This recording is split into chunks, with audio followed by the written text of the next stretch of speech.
Mais d'abord, les 4 vérités. Ce matin, Jeff Wittenberg reçoit Jean-Michel Blanquer.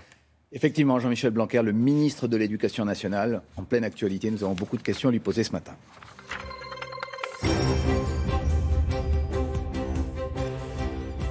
Bonjour à vous, Jean-Michel Blanquer. Merci d'être présent avec nous ce matin. Les dernières épreuves du bac ont lieu ce vendredi. On l'a entendu dans le journal. Un certain nombre d'incidents a émaillé la tenue des épreuves en 2017. Donc pour ce prix, on a notamment vu une épreuve d'espagnol qui avait été déjà proposée en 2016. À quoi attribuez-vous cette série de quoi, monsieur le ministre ? À la taille du bac. Vous savez, le bac, ça concerne plus de 700 000 élèves chaque année. Ce sont des centaines d'épreuves quand vous pensez à toutes les matières pour tous les élèves. Et donc, la chaîne vaut ce que son maillon le plus faible vaut. Et donc, il y a toujours un petit maillon qui craque, par exemple. Pas plus que les autres années ? Pas plus, moins même, puisque cette année, il y a eu 6 utilisations de sujets de secours. L'année dernière, c'était 11. Donc, vous voyez, c'est un peu moins. Mais chaque année, on voit bien que c'est difficile de commettre aucune erreur. Du fait de l'ampleur de l'épreuve. C'est une des raisons pour lesquelles, évidemment, on réfléchit à une réforme du baccalauréat. Justement, Philippe Tournier, le secrétaire général du syndicat des personnels de direction, l'entendait dans le journal, estime que le bac aujourd'hui, il est obsolète, qu'il faut le réformer. Est-ce que pour vous, c'est encore une épreuve qui est, sinon sacrée, au moins utile ? Il faut toujours écouter les chefs d'établissement quand ils disent quelque chose comme ça, puisqu'ils sont en première ligne pour voir ce qu'il en est. Et évidemment, il a en bonne partie raison, puisqu'on a besoin à la fois de donner tout son sens au baccalauréat. Le baccalauréat, c'est très important. Il ne faut vraiment pas le négliger, puisque d'une certaine façon, c'est la dernière institution nationale depuis la disparition du service militaire.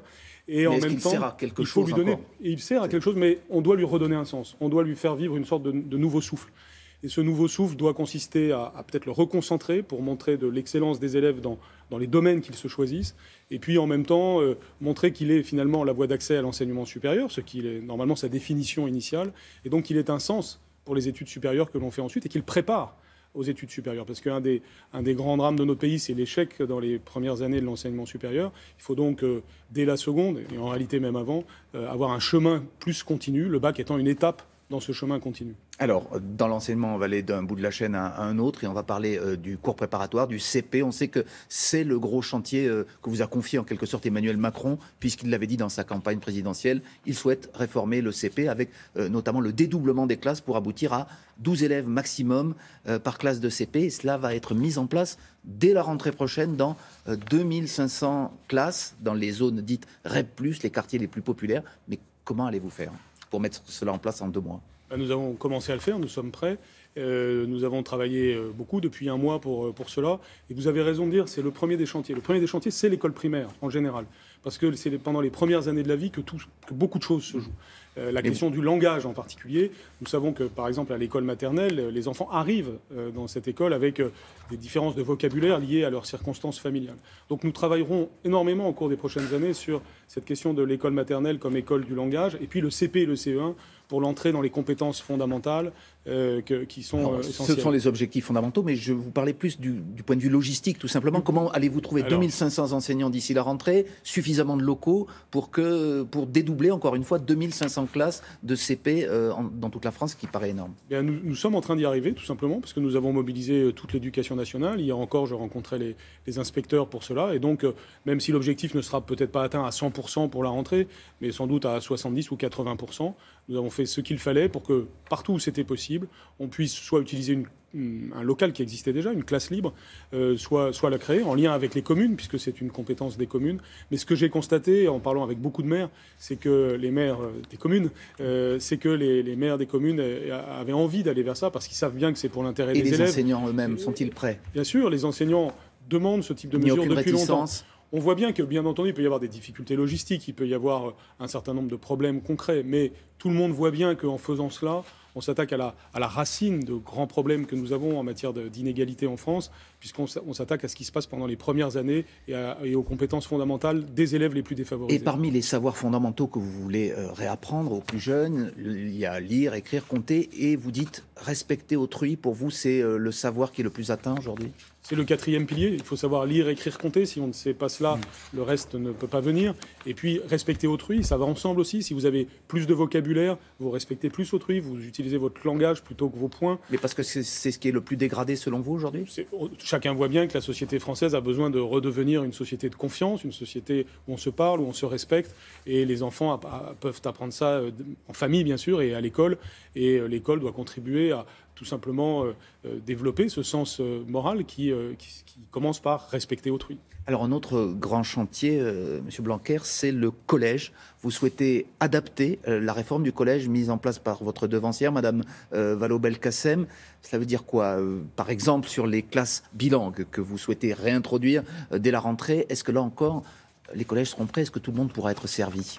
Oui, alors c'est un engagement du président de la République et bien évidemment, nous l'avons mis en œuvre.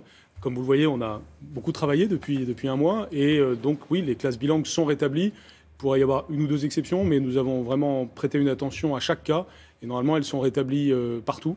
De même que nous avons fait attention au rétablissement des langues anciennes, des sections européennes, parce que cela nous apparaissait comme un aspect négatif de la réforme du collège. Car en effet, chaque établissement doit pouvoir développer son identité, développer son attractivité. Vous serez prêt à cette rentrée ? Oui, nous sommes prêts, je peux vous le dire. Oui. Alors, il y a une question que se posent beaucoup de collégiens. Vous le savez, quand Emmanuel Macron avait proposé son programme en février, il y a une mesure qui avait retenu l'attention, c'est l'interdiction des téléphones portables au collège. Est-ce que finalement, vous tiendrez la promesse du candidat ?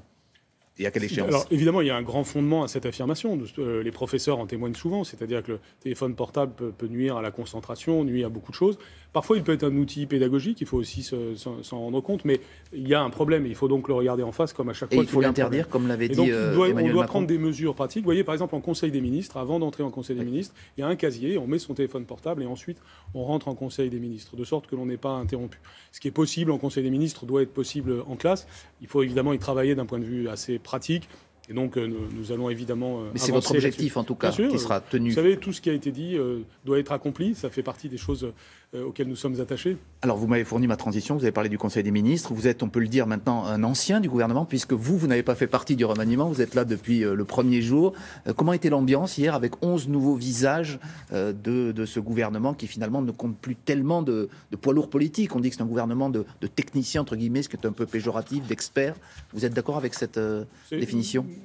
Pas totalement, je pense que c'est surtout une équipe avec des complémentarités. Ce qui nous caractérise tous, c'est que nous aimons l'action, nous aimons les choses concrètes, nous voulons faire avancer les domaines qui sont les nôtres, et puis nous avons le sens de l'équipe, c'est-à-dire nous travaillons ensemble. Vous savez, moi j'ai beaucoup de sujets avec les autres ministres, j'ai des sujets avec la santé, j'ai des sujets avec le handicap, j'ai des sujets avec la culture, j'ai des sujets avec le sport. À chaque fois, c'est des ministres dont je vois bien qu'elles sont prêtes c'est des femmes à chaque fois d'ailleurs, avec qu'elles sont prêtes à travailler pour que nous avancions. Mais ce qui vous caractérise aussi, c'est que vous n'avez pas fait carrière, vous n'êtes pas des apparatchiks. Est-ce que c'est plutôt un bonus aujourd'hui de ne pas avoir été dans les partis politiques? C'était ça ma question. Écoutez, je respecte aussi ceux qui ont fait des carrières politiques. C'est justement ça l'intérêt il ne faut pas d'un seul coup diaboliser les carrières politiques. Je pense qu'il faut montrer que ce qui est important quand on forme un gouvernement, c'est la diversité des expériences et d'avoir des personnes qui connaissent le domaine dans lequel ils travaillent. Ça me paraît finalement un principe de base. Eh bien, merci pour toutes ces réponses.